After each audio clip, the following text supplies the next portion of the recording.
Hello అండి, welcome to our YouTube channel. నా ఛానల్లో ఇది మొదటి వీడియో కాబట్టి మొదటగా వినాయకునికి పూజ చేస్తే అంతా మంచి జరుగుతుందని నా మొదటి వీడియోని కాణిపాకంలో ఉన్న వినాయక దేవాలయ చరిత్ర గురించి చెప్పాలనుకుంటున్నాను.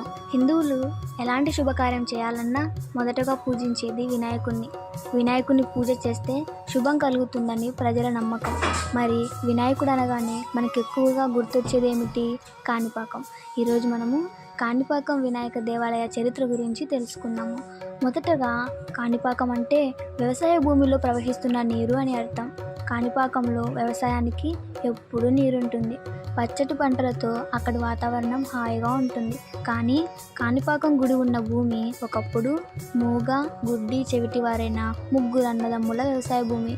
కొద్ది రోజులకి వారి వ్యవసాయ భూమిలో నీరు ఎండిపోవడం గమనించారు. బావిని ఇంకొద్దిగా తవ్వితే నీరు వస్తాయని తవ్వటం మొదలెట్టారు. అలా మొదలు పెట్టగానే గట్టి రాయి తగిలి క్షణాల్లో బావిలో రక్తం పూరటం మొదలైంది. కొద్దిగా బావి మొత్తం రక్తంతో నిండిపోయింది. ముగ్గురన్నదమ్ములు ఏమైందోనని గమనించగా వినాయకుని విగ్రహం కనిపించింది. వినాయకుడిని పూజించగా వారి యొక్క అవిటితనం పోయి మామూలు మనుషులుగా మారారు. ఆ విషయం గ్రామస్తులకు తెలిసి పూజించడం మొదలుపెట్టారు. అలా భక్తులు కొట్టిన కొబ్బరికాయల నీరు కాణిపరకం అంత విస్తీర్ణం పాకింది.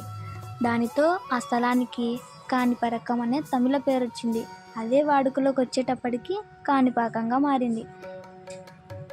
ఇలా బావిలో వెలిసిన వినాయక విగ్రహము నేటికి ఈ ఆలయాన్ని 11వ శతాబ్దంలో చోళరాజులు నిర్మించారు.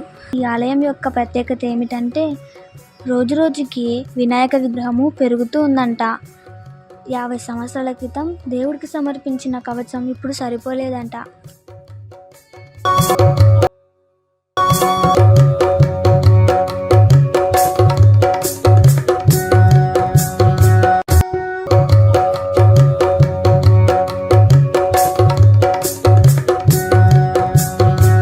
అలాగే కాణిపాకం శ్రీ వరసిద్ధి వినాయక స్వామి బ్రహ్మోత్సవాలు ప్రారంభమవుతాయి.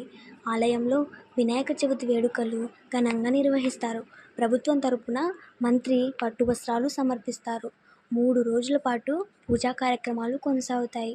తొలి రోజు కథాశ్రవణంతో పాటు కలశ స్థాపన, విశేష పత్ర పూజలు భక్తి శ్రద్ధలతో నిర్వహిస్తారు. ధ్వజారోహణం, రాత్రి హంసవాహన సేవ, నెమలి, మూషిక, శేషవాహన సేవలు, తీర్థవారి త్రిశూల స్నానం, తిరుకళ్యాణం, చివరగా వడాయస్తు ఉత్సవం జరిపి వరసిద్ధుని బ్రహ్మోత్సవాలు ముగుస్తాయి.